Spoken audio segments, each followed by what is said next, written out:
Meus queridos, paz e graça a todos vocês, amados, que bênção, que alegria, que satisfação poder estar dando continuação nos nossos estudos, nas nossas pré-aulas para a Escola Bíblica Dominical. Meu irmão, você que está visualizando esse vídeo agora, por favor, você pode me ajudar? Dá um cliquezinho, não custa nada, dá um joinha pra gente aí, que Deus abençoe você e que você continue sendo próximo na sua vida espiritual e financeira em nome de Jesus. Você que está nos visitando pela primeira vez, receba o nosso abraço, o nosso carinho. Você também pode nos ajudar compartilhando, curtindo, fazendo seu comentário. Se inscreva também no nosso canal e você ficará por dentro de todo o nosso conteúdo. Querido, esta aula, essa revista é do segundo trimestre, nós estamos agora em 2020. O título dessa lição é Igreja Eleita, Redimida pelo Sangue de Cristo e Selada com o Espírito Santo da Promessa. Essa revista é uma revista da CPAD, Estudo para Adultos. E agora nós alcançamos a lição de número 4, que também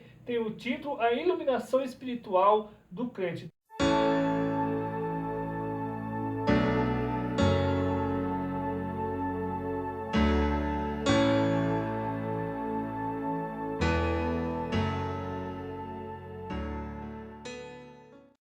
Dessa lição, que nós chamamos de texto de ouro, se encontra na carta aos Efésios. Você pode chamar Epístola aos Efésios, capítulo 1 e o versículo 17, onde o apóstolo Paulo escreve assim: para que o Deus de nosso Senhor Jesus Cristo, o Pai da glória, vos dê em seu conhecimento o espírito de sabedoria e de revelação. Em verdade prática, a vocação do crente inclui a herança de preciosas riquezas conferida aos eleitos pela grandeza do poder de Deus.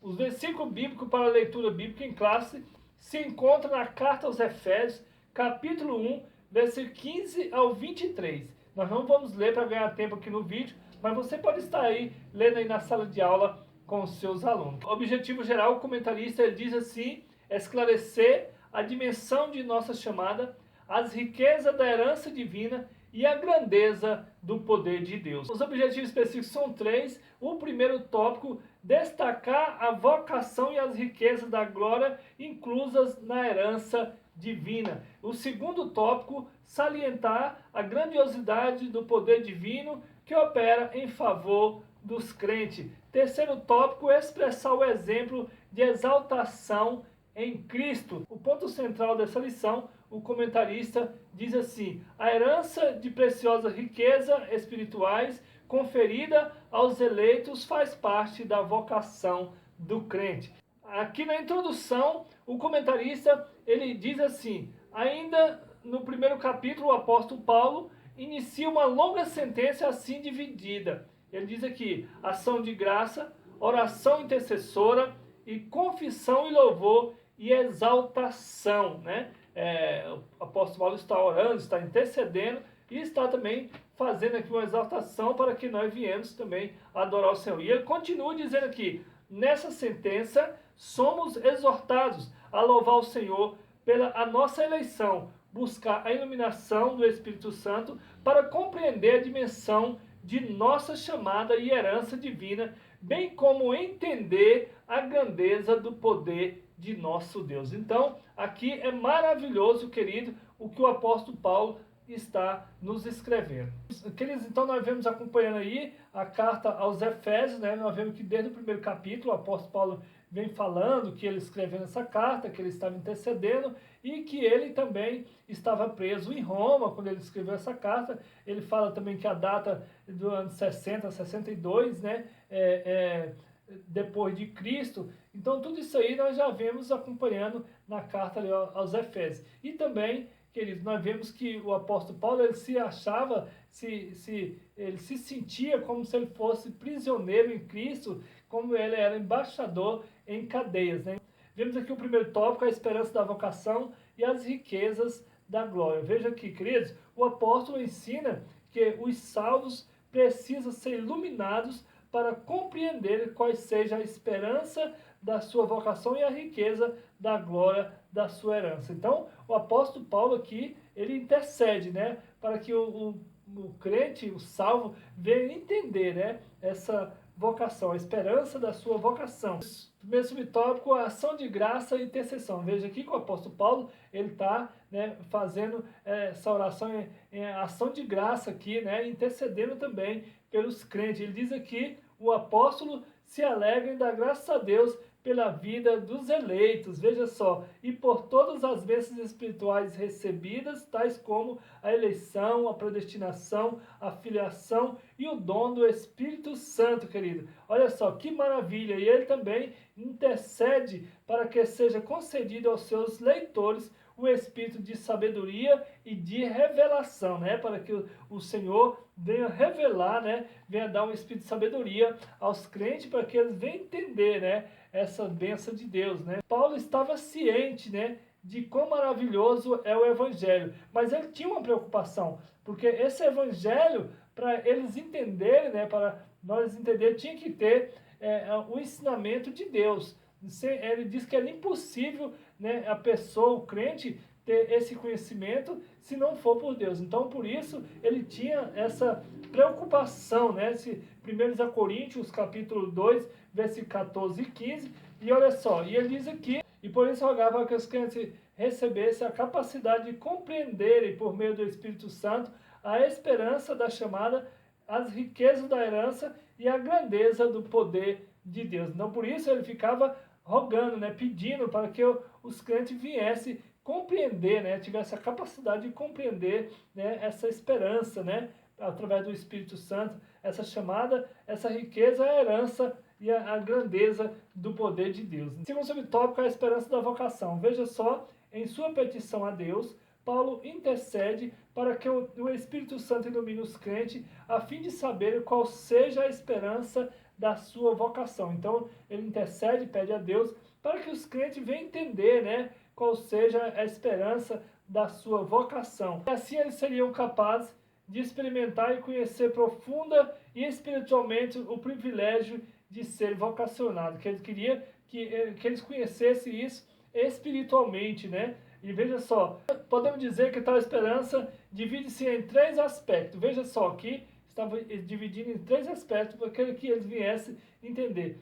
Primeiro ponto, Deus chamou de pessoa no passado, 2 Timóteo 1, 9. Então ele quer que ele entenda que Deus chamou pessoa no passado, então chama nós também. E ele diz que, ou seja, uma chamada em que ele teve iniciativa por meio da eleição, né, em Cristo, de qual fazemos parte. Então, que essa chamada foi através dessa eleição, né, em Cristo, de qual fazemos parte, querido. Então, ponto 2, a chamada abrange serviço e santificação no presente. Então, essa chamada abrange serviço de santificação no presente, né, que nós temos que estar no presente agora, né, preparado, né, para essa chamada, em santificação. Veja só, querido, Filipenses 3,14, isto é, achar-se irrepreensível, viver em comunhão e andar do modo digno. Para isso que nós fomos chamados, né, para andar do modo digno, em comunhão com o Senhor, né, com o Espírito Santo.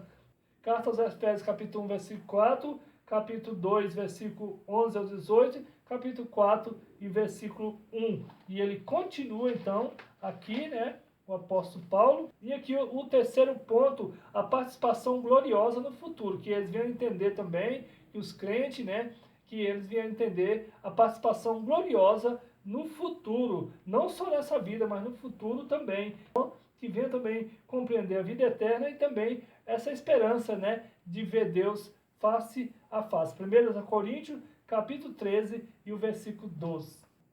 Terceiro subtópico, as riquezas da glória da sua herança. Veja só, na oração, o apóstolo pede para que os crentes entendessem, né, as riquezas da glória da sua herança. A expressão sua herança enfatiza o que Deus deu aos seus eleitos. Então, quer dizer, a expressão sua herança enfatiza o que Deus deu aos seus eleitos, né, que é, né, essa riqueza, né? Veja só, a expressão sua herança enfatiza o que Deus deu aos seus eleitos. Então, essa herança é o que Deus deu aos eleitos, né?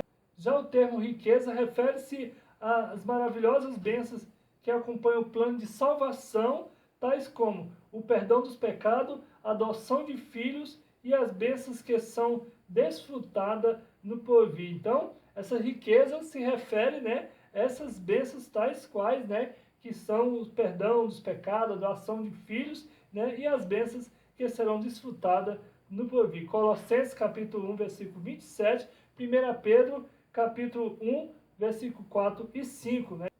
Como, por exemplo, vemos a Deus, a Cristo e o adorarmos. Apocalipse 22, versículo 3 e 4. Sim, no dia aprazado, os fiéis estarão reunidos nas bordas do Cordeiro. Apocalipse 19, versículo 7 e 9. Então os salvos tomam posse da herança preparada desde a fundação do mundo. Mateus capítulo 25, versículo 34. Aí nós mudaremos de endereço e nós não estaremos mais aqui, queridos. Isso aqui é para os salvos, né? Síntese do tópico 1, o resumo do tópico 1. Os santos devem louvar a Deus pela eleição e ser iluminados para conhecer a esperança da chamada e as riquezas que faz parte de nossa herança. Segundo tópico, sobre excelente grandeza e força do poder divino. Veja só que o poder divino é imensurável e não pode detê-lo. Em sua carta, Paulo se esmera no esforço de traduzir a eficácia desse poder que opera em favor dos crentes. Paulo tenta esclarecer o melhor possível, né, para que os crentes venham entender esse poder grandioso do Senhor. Primeiro subtópico, a sobressalente grandeza do seu poder. O apóstolo orou para que o salvo pudesse entender a sobressalente grandeza do poder de Deus. Perceba que a palavra sobressalente é traduzida do grego uperbalo, que na forma adjetiva significa extraordinário. 2 Coríntios capítulo 4, versículo 7. Já a expressão seguinte, megetos, grandeza, objetiva a enaltecer a magnitude do poder de Deus que a tudo sobrepuja. Mateus capítulo 26, versículo 64. O termo dunamis, aqui traduzido por poder, indica feitos miraculosos que requerem força fora de medida. Atos capítulo 8, versículo 13. Logo, a repetição desse termo indica que apenas o maior de todos os poderes é capaz de realizar a transformação e a salvação do homem. Veja só, 2 Pedro capítulo 1, versículo 4. Aqui somente um poder tão grande assim pode operar e concretizar as bênçãos inclusas na esperança da vocação e nas riquezas da herança. Então nós vemos aqui que só o poder de Deus pode transformar o homem. Né? Só o poder de Deus pode ressuscitar o homem. Só o poder de Deus pode levar o homem assunto ao céu. Amém, queridos? No segundo subtópico, a força do poder divino.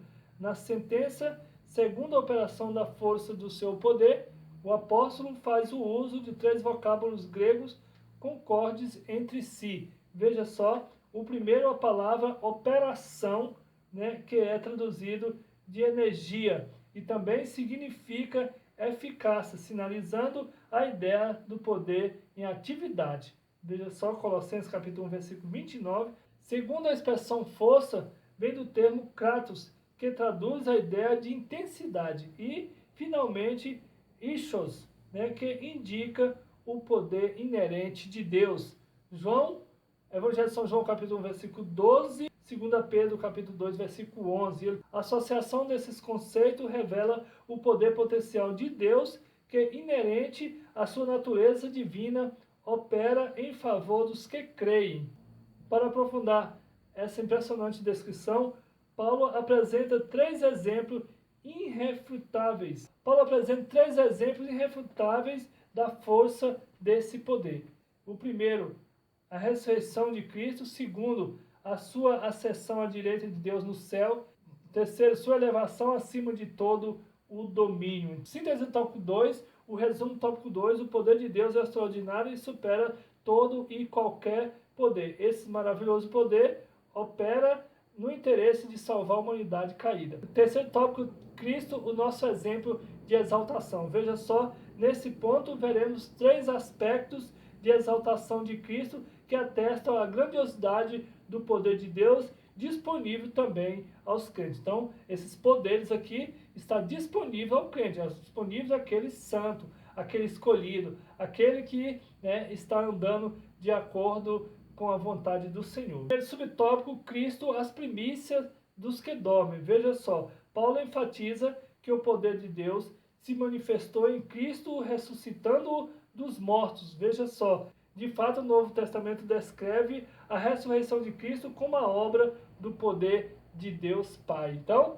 veja só, essa obra de Deus Pai, que é essa que que Paulo quer que nós entendamos, que nós vamos ser ressuscitados também, né, com essa obra de Deus Pai, que é uma obra que é da ressurreição, né? Atos capítulo 2, versículo 24, né, e Atos 3, 26, Atos 17, 31. Ao ressurgir dentre os mortos, Cristo foi feito as primícias dos que dormem. 1 Coríntios capítulo 15, versículo 20 ao 22. Assim sendo a ressurreição de Jesus, a garantia de que seremos ressuscitados. 1 Tessalonicenses capítulo 4, versículo 14. O mesmo poder que ressuscitou a Cristo está disponível também aos salvos. Queridos, isso que é maravilhoso, porque o mesmo poder de Deus Pai que ressuscitou Jesus Cristo está disponível para nós, os salvos, né? Esse é o que Paulo quer que nós entendemos, qual seja, né, essa grandeza, essa riqueza de Deus nas nossas vidas. Desse modo, os crentes vencerão a morte e erguerão gloriosamente do seu sepulcro para reinarem com Cristo eternamente. Evangelho de São João, capítulo 5, versículo 28, 29, Filipenses 3, 20 e 21. E aí, então, aqueles crentes, né, por isso que a palavra de Deus diz, para aqueles que, né, que morreram, né, que têm os seus entes queridos que morreram, não ficar desesperado, né, porque aqueles que estão inscritos ressurgirão com esse poder que o Senhor nos deu, né? Então, querido, nós temos que atentar para esse grande poder, essa grande riqueza, né, da obra do Senhor. Segundo subtópico, Cristo é levado à direita de Deus. Paulo reforça o poder de Deus quanto à elevação de Cristo ao trono, pondo-o à sua direita nos céus. Veja só, aqui está em foco a ascensão de Cristo em referência à promessa messiânica. Quer dizer, a ascensão de Cristo, né, é uma promessa messiânica, né, que aqui também, aí Jesus diz lá no Apocalipse, onde ele estará, que nós estaremos com ele também, né, se nós preparar, né, e por isso que Cristo fala, por isso que o Senhor Jesus, ele diz lá no Apocalipse que nós temos que nos preparar, né, por isso que o Senhor Jesus diz lá em João, né, o capítulo 14, que diz que nós temos que preparar, né, também, para que nós estaremos com Cristo, onde ele estiver, nós está também. Salmo de número 110, Atos 1, versículo 6. O grau de exaltação para uma posição de honra e autoridade indica o completo triunfo de Cristo sobre o pecado e as forças do mal. Filipenses capítulo 2, versículo 9 a 11 e Colossenses capítulo 2 e 15. Esse triunfo também está seguro aos salvos. Veja só, triunfar sobre todo, né, todo o pecado, triunfar sobre todo o mal, né? E endossa a participação na vida celestial, conforme indica a expressão, nos fez assentar nos lugares celestiais e também nos fazer sentar nos lugares celestiais. Assim, tanto a ressurreição como a ascensão de Cristo são obras do poder do Pai. Então, toda essa obra, todo esse poder também está disponível, né, aos santos, aos salvos, querido. Terceiro subtópico, Cristo é exaltado sobre maneira. Veja só, nesse ponto, Paulo ensina que o poder de Deus exaltou a Cristo acima de todo o principado, poder, potestade e domínio e de todo nome que se nomeia. Então, todo nome, o nome de Cristo foi exaltado sobre todo o nome que se nomeia, né? Diz aqui, significa que ele é exaltado acima de toda a eminência do bem e do mal e de todo o título que se possa conferir nesse e também no porvir. Então, o nome de Jesus foi exaltado sobre todo esse nome, tanto aqui nesse mundo agora, como no porvir, né? Como no vindouro. O resultado desse triunfo traz duplo benefício para a igreja.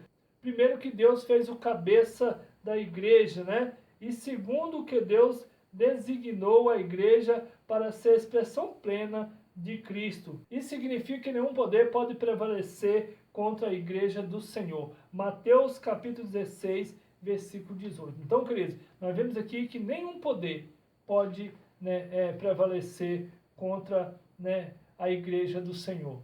Porque o Senhor deu todo o poder para Jesus. Então, ele sendo a cabeça da igreja, né, nós somos aqui os membros da igreja, nós somos o corpo. Então, ele sendo o cabeça, né, nós somos o corpo. Então, a igreja é todo o corpo.